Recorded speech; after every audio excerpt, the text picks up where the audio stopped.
What is up, guys? Welcome back to my channel. Today's video is going to be my February wrap-up. So I read 4 books this month. It was kind of a short month.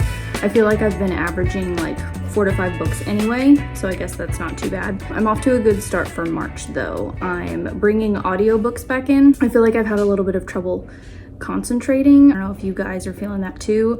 I think I'm just getting antsy for spring and to be outside again. Sorry if you can hear the laundry in the background. Today is a getting to-do list things done, and that is one of them. So I read these 4 this month. I read Hellbent, I Am No Longer Talking to White People About Race, All's Well, and The Woman Destroyed. I did enjoy most of them. So this video is going to be a little bit different. I thought instead of just sitting here chatting to you, I would do it vlog style. Let me know what you're reading for March. What's your spring TBR look like? I remember way back when I started my channel, it was about a year ago now, I did a spring TBR and I really had like no idea what I was doing because I was so new to YouTube. So I feel like it would be kind of fun to do another one. So let me know what you guys are reading for spring. If you read seasonally, I kind of feel like I read like that. Not every book, but a lot of them I do kind of read by the season. So if there's anything that's kind of spring related, I have one in particular that comes to mind. It's like a short story collection and it's like translated from the Chinese. So that one is on my TBR. So yeah, let me know what you guys are reading and I hope you enjoy the video.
Good morning, guys. So it is time for the first review. I have finished Why I'm No Longer Talking to White People About Race.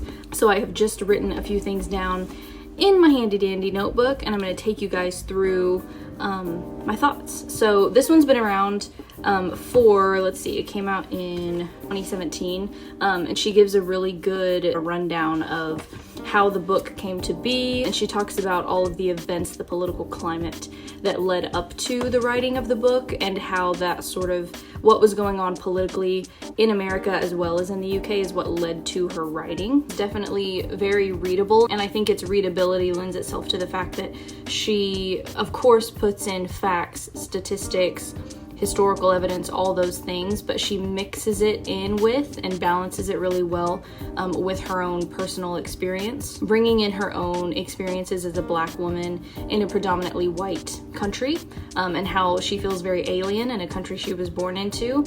I think really helps cement a lot of her ideas because you're able to connect with it in a very personal way instead of just being thrown all of these statistics. This was not a book really written for white people. It kind of says it in the title, but when I read books like this, I always inevitably come away with new thoughts that I've never had before. I remember reading How to Be an Anti-Racist and Hood Feminism and really having to face like, oh, there are things I've never had to think about before. I always end up with some sort of takeaway when I read any relations, like race relations kind of book. Particularly, I always find it interesting how I grew up in Tulsa, right? You may know the Tulsa race riots. Like that's a big part of history, Black history in America. I remember having to take an Oklahoma history class to pass high school, like to graduate high school. But I also remember it being a class that my friends and I kind of thought of as a blow-off class. Our teacher was very fun. Like she was one of those teachers everybody really likes. It wasn't taught with like the heaviness maybe and the seriousness that it really should have been taught with. I'm learning this about myself is it's easy for me to put books like this that aren't like fun books, like fun fiction books like Hellbent or something. It's easier for me to put a book like this on the back burner stick it on my shelf and be like, oh yeah, you know, I'll put that on my TBR for this year. I'll get to it eventually.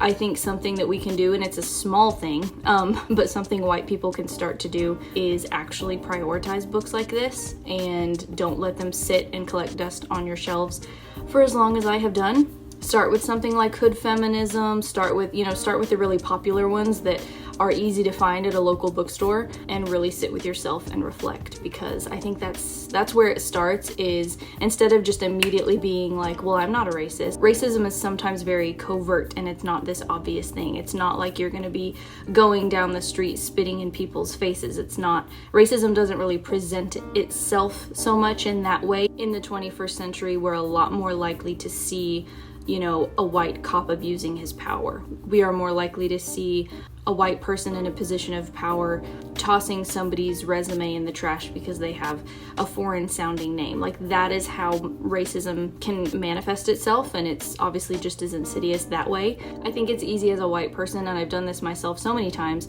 been like, well, I'm not a racist because, like, I've had black friends, I've had Asian friends, I've had Indian friends. Like, it's so easy to just assume you are not part of the problem because you know someone or are friends with somebody who is not the same race as you. And I think it's obviously a lot more complex than that and goes a lot deeper than that. Not sitting quiet, I think that's the biggest thing, is not sitting quiet when somebody tells a racist joke and just kind of like smiling and nodding awkwardly and not really saying anything. It really does take actually standing up. And as a white person, it is so easy, you know, because we are sitting in a place of privilege, to not be educated, to not read books like this, to not have those awkward, uncomfortable conversations with family and friends. It's easy to just kind of stay quiet. Like, that's the easy thing to do.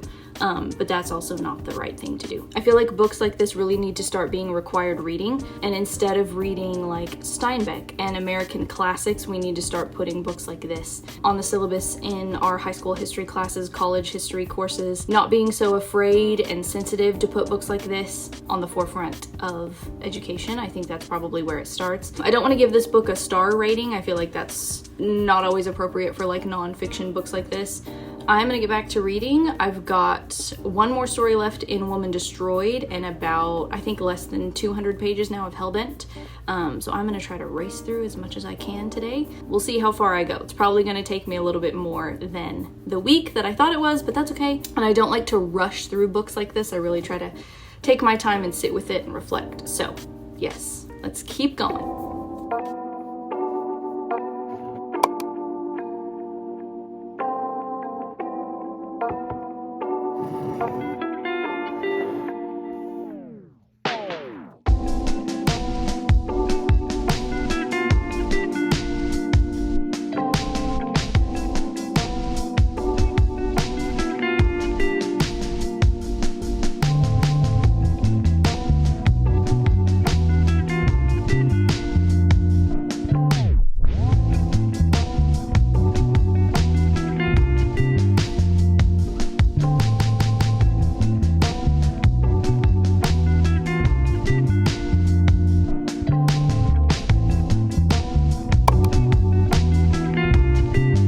Alright guys, it is time for a review for The Woman Destroyed by Simone de Beauvoir.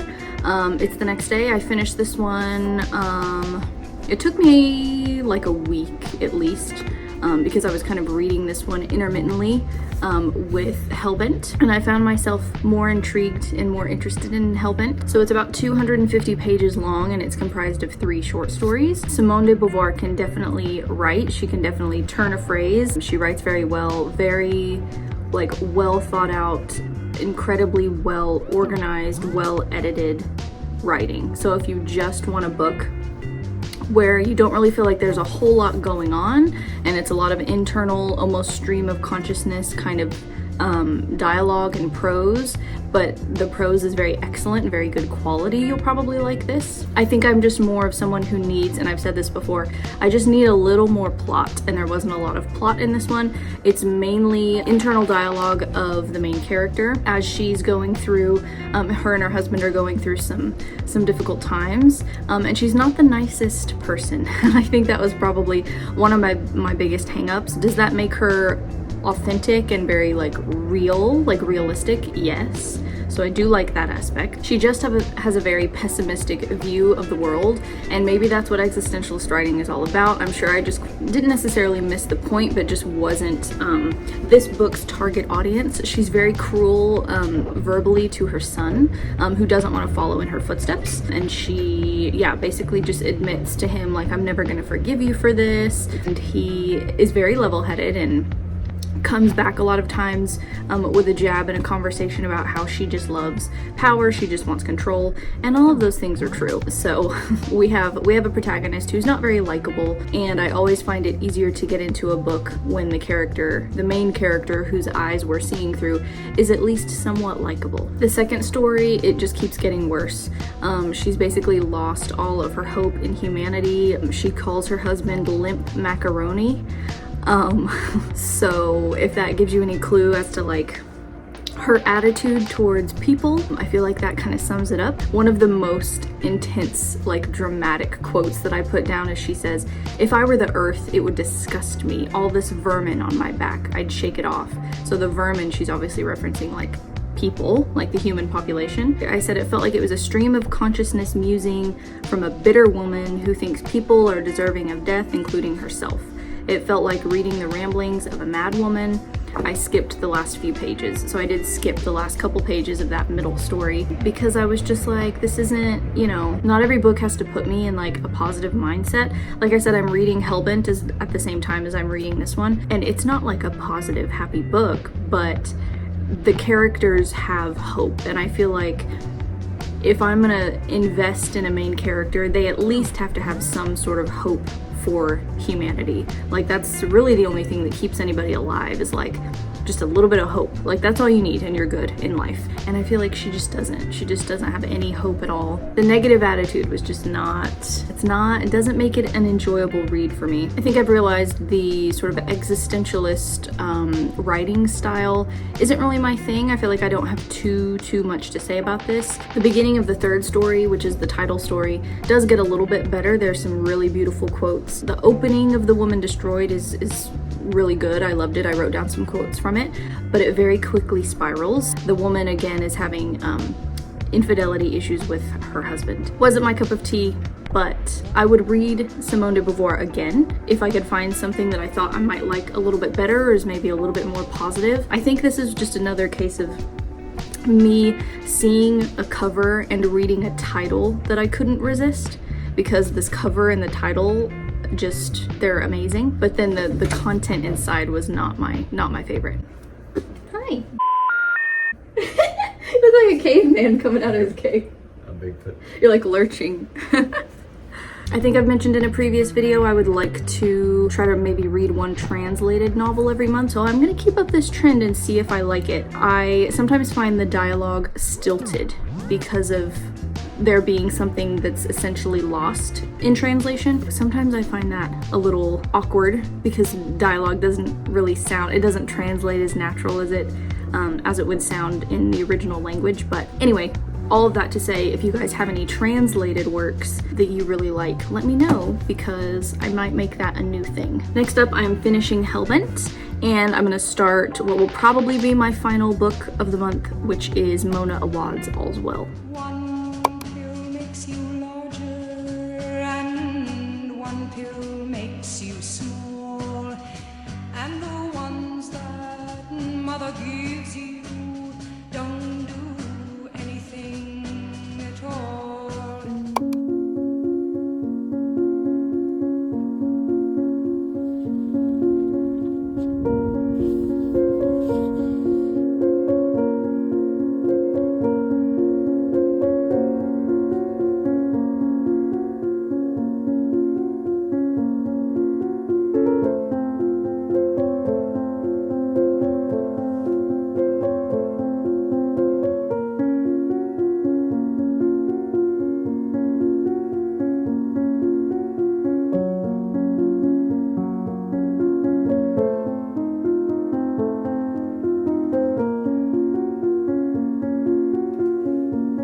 Alright guys, it is time for the final book review of this video, which is All's Well by Mona Awad. I feel like I ended the month on a high note. I really did enjoy this one. If you have never heard of Mona Awad before, she's more famous, I feel like, for Bunny. The hype around it was insane. Everybody was giving it rave reviews. It was definitely one of those books that you purchase because you're influenced by everybody else reading it, giving these insane like reviews online of like, you know, WTF, like what the heck is this book? But I really do love her writing. So a lot of the same themes come up. I feel like the biggest theme is like the characters' deepest, darkest desires and the things that they don't necessarily want anybody knowing are highlighted. Our main character Miranda is in a lot of pain. She had a fall off the stage back when she wasn't a director. Like before she was a director of plays, which is what she is in this book.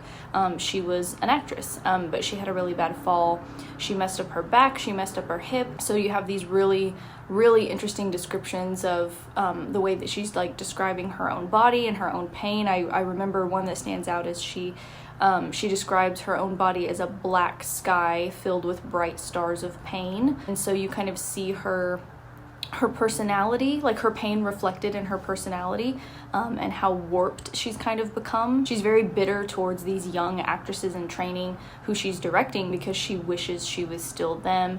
It's very much kind of like that kind of aging millennial kind of vibe as well, like you see like in a book like Otessa Moshfegh's My Year of Rest and Relaxation. You've got these women who are in their like late 20s, early 30s, and they're kind of experiencing some sort of transition in life, and they're feeling very bitter towards their past and the new absence of youth and vitality. She's a character who doesn't have the best intentions all the time because she's just feeling this bitterness about her loss of stardom, this idea of, you know, she could have gone so far, what might have been. Like when you think of somebody like Marilyn Monroe or James Dean, like what would they have accomplished? So just like in Bunny, where we have these scenes where we're not totally sure if these things are actually happening in reality or if they are just being imagined by the character, we get a lot of those scenes. So there are, I think they're kind of just known as the three men, but they are very interesting characters in this book. She meets them in a bar.